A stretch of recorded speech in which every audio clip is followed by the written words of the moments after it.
Isinagawa ang West Philippine Sea Awareness Symposium sa bayan ng Santa Lucia upang palawakin ang kaalaman ng kabataan hinggil sa teritoryo, soberanya at pambansang seguridad. May ulat si Art Carrasco. Patuloy na pinalawak ng 24th Infantry Wildcat Battalion ang kamalayan ng kabataan hinggil sa kahalagahan ng West Philippine Sea at soberenya ng bansa. Nagsagawa ng West Philippine Sea Awareness Symposium ang 24th Infantry Battalion sa Teodoro Hernais National High School sa Santa Lucia, Ilocos Sur noong ika-26 ng Hunyo taong kasalukuyan.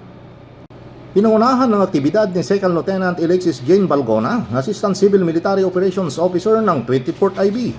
Kasama ang kanyang team mula sa unit, dinaluhan ito ng mga mag-aral, guro at kawani ng paaralan bilang bahagi ng layunin na mapalawak ang kanilang kaalaman sa mahalagang usaping may kaugnayan sa pambansang seguridad.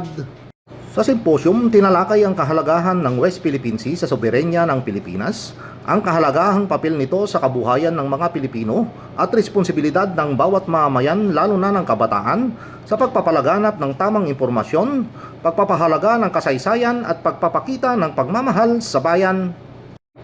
Ayon kay Mrs. Donabel Balitan, punong guro ng Teodoro Hernais National High School, mahalagang may pabatid sa mga mag-aaral ang mga usaping may kinalaman sa pambansang interes upang sila ay maging responsable at makabayang mamayan sa hinaharap. Sobrang nagagalak kami na nagkaroon ng ganitong symposium sa ating paaralan dahil nagkaroon ng tamang informasyon ang mga kabataan tungkol sa West Philippine Sea, gayon din sa recruitment ng mga kabataan na paghihikayat na sumali sa NPA na kung saan maiiwasan natin ang mga ganung pangyayari.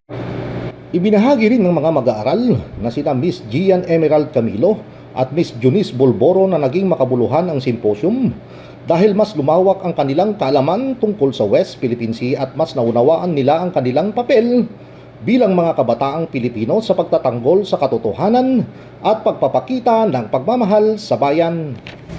Ngayong araw po, nagkaroon po kami ng symposium kung saan natutunan namin na hindi magpaniwala sa mga impormasyong kumakalat sa social media na wala namang katotohanan. Unang-una sa lahat, gusto ko pong magpasalamat sa ating pakasunduluhan na dumalo at nagsalita dito sa aming eskwelahan patungkol sa social media awareness.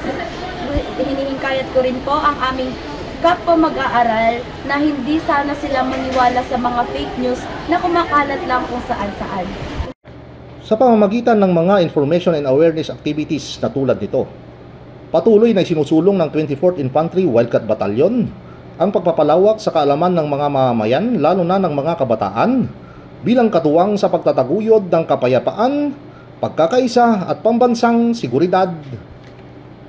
Mula dito sa lalawigan ng Ilocos Sur, ako si Art Carrasco Jr. ang inyong pamilyang kaugnay para sa matatag na hubong katihan ng Pilipinas.